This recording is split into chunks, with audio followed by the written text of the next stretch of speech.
আলাইকুম।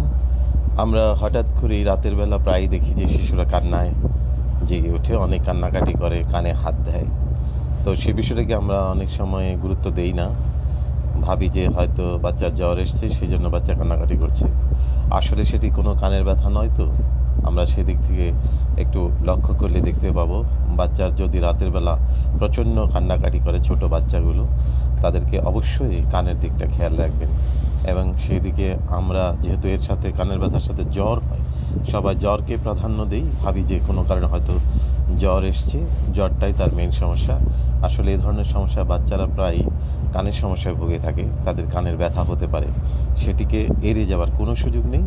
আপনি এই ধরনের রাতের বেলা বাচ্চারা যদি অনেক কান্নাকাটি করে, অনেক জ্বর আসে, নিশ্চয়ই একটি বিষয় আপনারা অবশ্যই খেয়াল করবেন, খেয়াল করার চেষ্টা করবেন যে তাকে যেন একজন শিশু বিশেষজ্ঞ দেখানোর পাশাপাশি যদি পারেন একজন নাক কান গলা বিশেষজ্ঞ দেখাতে পারেন। ধন্যবাদ।